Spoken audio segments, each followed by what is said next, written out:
Buenas noches, estimados estudiantes. Siguiendo con las clases, vamos a ver ahora en la sesión número 5 la razón de cambio promedio e instantánea y la derivada de una función de variable real. La motivación. ¿Cómo calcularías la velocidad del agua en un tiempo dado? Por ejemplo, vemos ahí una pequeña obra que se instala una red de tuberías y en uno de los sectores existe un declive por efecto de un río. Por ello se decide hallar la velocidad del agua si el movimiento de un objeto sobre el río está descrito por esa función 0,02t cuadrado más 0,07.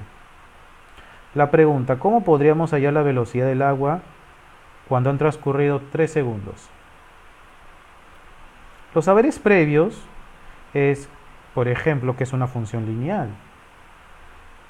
Menciona algunas características, algunas propiedades de las funciones. ¿Qué es una relación cuadrática? ¿Qué entiendes por razón de cambio? ¿Correcto? El logro de la sesión es: al finalizar la sesión de aprendizaje, el estudiante resuelve ejercicios en los que explica el concepto de razón de cambio promedio e instantánea y lo interpreta en forma analítica. Entiende las aplicaciones en la vida cotidiana. ¿Correcto? Muy bien, señores. El contenido son la razón de cambio promedio, la razón de cambio instantánea, la derivada de una función en un punto establecido, su interpretación geométrica de la derivada y, por último, la recta tangente. Veamos la razón de cambio promedio.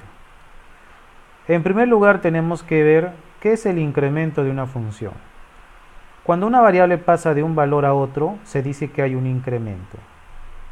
Por ejemplo, ahí tenemos una función que pasa del punto P al punto Q por esta función y igual a f de x.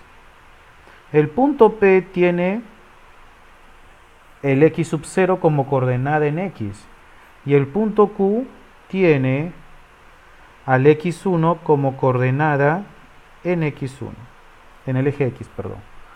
Entonces, el incremento en el eje x sería variación, también se puede llamar variación de x, que se escribe como triangulito x, como la diferencia entre x1 menos x sub 0. Ahí está. Y el incremento de y o variación de y, triangulito de y como el f de x1 menos f de x0. Ahí lo vemos, ¿correcto? Muy bien. ¿Y cómo nosotros analizaríamos la razón de cambio promedio? Para ello, veamos un ejemplo. Ahí tenemos una función, ¿correcto? Y el incremento que sufre la variable x es 3, porque de 2, que es el eje, el x del punto, hacia 5, ¿cuánto hay? 3. Y en el de y tenemos la variación que sería 3,5. ¿Correcto?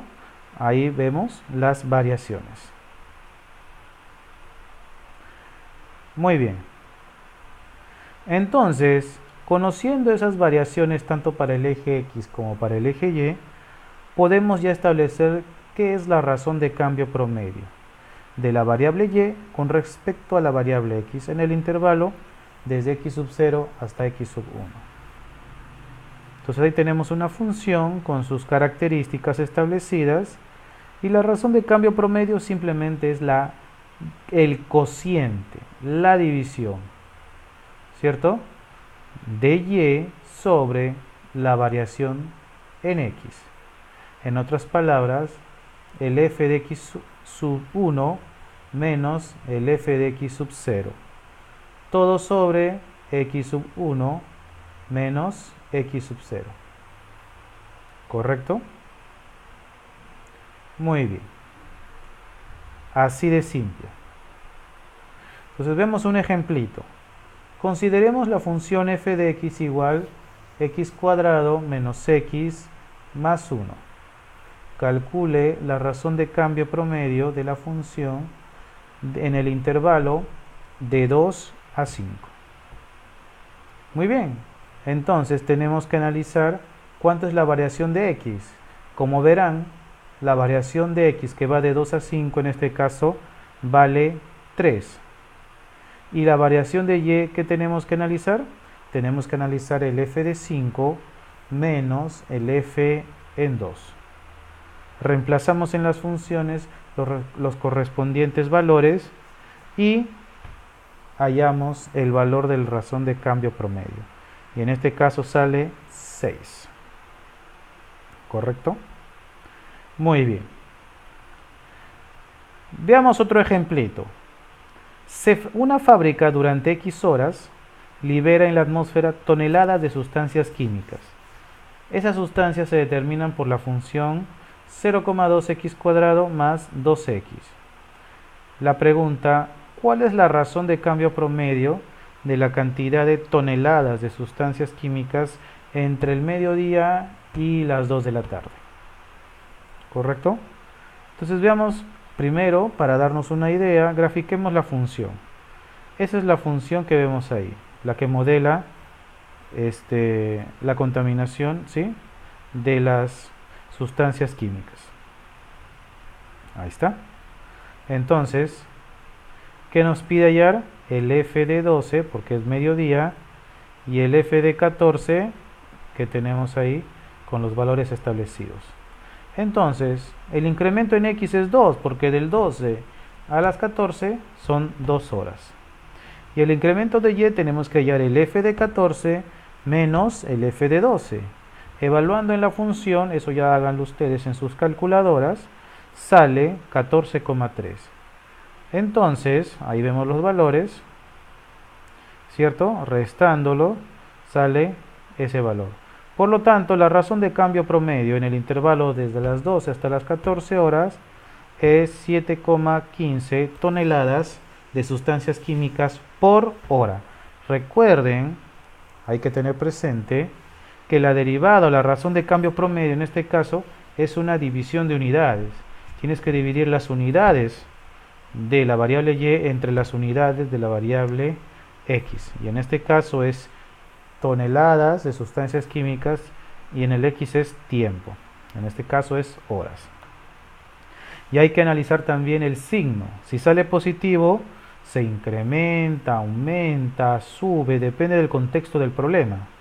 Y si sale negativo, se reduce, baja, disminuye, etc. En esta oportunidad la interpretación sería que la fábrica entre las 12 a las 14 horas, porque siempre hay que añadirle el dominio, de dónde a dónde estás analizando, aumenta en 7,15 toneladas por cada hora que transcurre. ¿Correcto? Muy bien. Sigamos. La razón de cambio instantánea sería, en esta oportunidad, primero analizaremos la razón de cambio promedio. Ya no sería desde x sub 0 hasta x1, sino que el x sub 1 y ahora se va a llamar x sub 0 más h. ¿Correcto? Entonces, la variación de y sobre la variación de x sería simplemente esta división, que en realidad es lo mismo, ¿cierto? Muy bien. Pero cuando nosotros queremos analizarla en una razón de cambio instantánea, tenemos que aplicar el límite cuando esa diferencia del denominador se hace cada vez más pequeñito. Y si eso se hace cada vez más pequeñito, entonces tenemos que ver un límite. Cuando el denominador, al decir cada vez más pequeñito, quiere decir que tiende a 0. Y eso tiene un nombre, eso se llama la derivada de una función en un punto, en este caso x sub 0. Entonces, para tener un concepto más preciso, sea una función f con regla de correspondencia y igual a f de x y con dominio d. Entonces definimos la derivada de f en un punto x igual a, que lo denotamos como f' de a, al número que cumple con la siguiente expresión. F' de a igual al límite cuando h tiende a 0 del f de a más h menos f de a todo sobre h.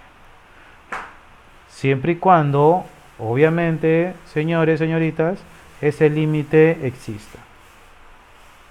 Algunas observaciones adicionales. Muy bien, el operador es utilizado en el cálculo, ¿cierto? El valor de x igual a es un valor que está en el dominio de la función. Y la derivada, recuerden que es un número real y debe de existir. Muy bien. Entonces, eso es la derivada de una función en un punto establecido. Muy bien, y si nosotros queremos definirlo como una función, decimos, sea una función f con regla de correspondencia y igual a f de x, y con dominio de entonces se define la función derivada de f como f', pero ya no de a, sino de x, porque es una función.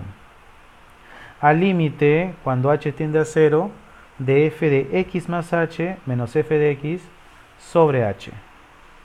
Obviamente siempre y cuando ese límite exista.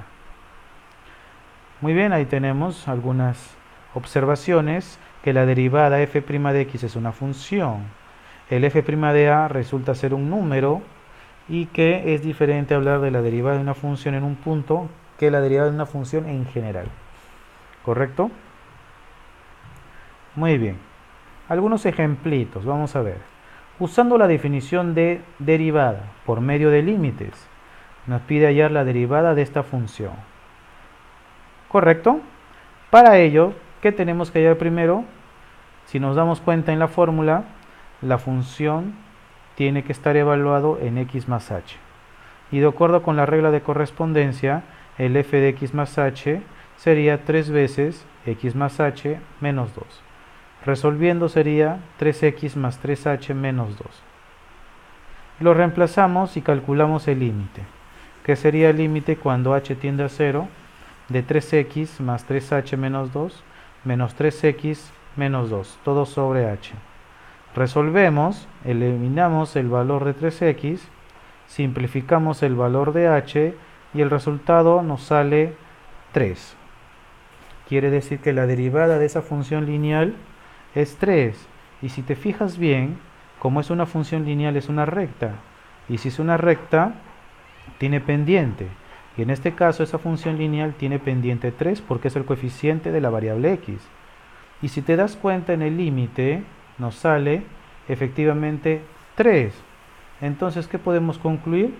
Que la derivada de una función lineal es la pendiente de la recta. ¿Correcto? Muy bien, continuamos.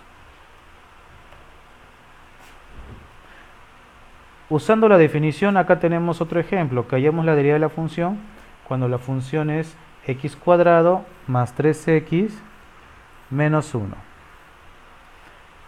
Y eso recuerda que lo dejamos como ejercicio para ustedes.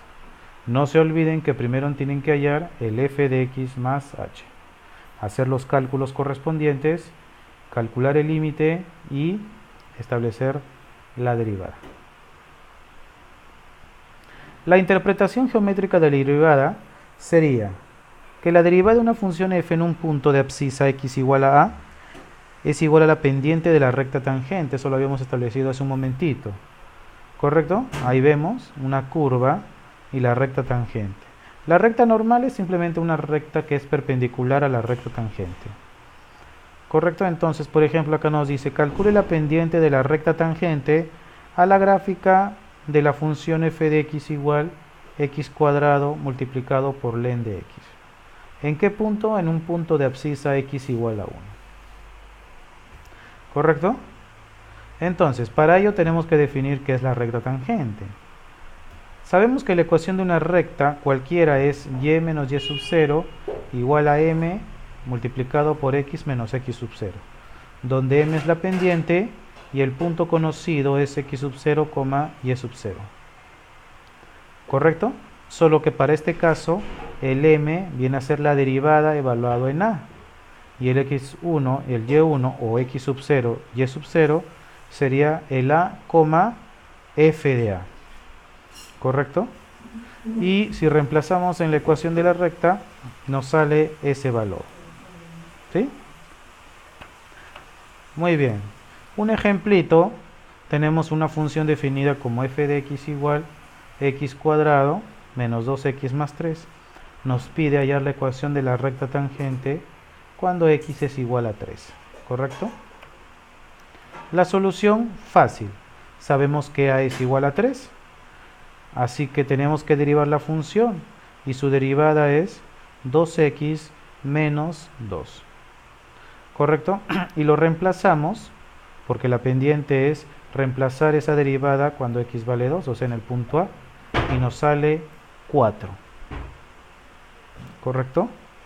Y el punto que sería A, que es 3, y el f de 3, que en este caso sería 6, porque tenemos que reemplazar el 3 en la función original. Recuerden, es en la función original. Por lo tanto, la ecuación de la recta tangente es la que podemos ver ahí. O si no, si quieres resolver haciendo los cálculos, despejar la variable y, te sale 4x menos 6. Muy bien.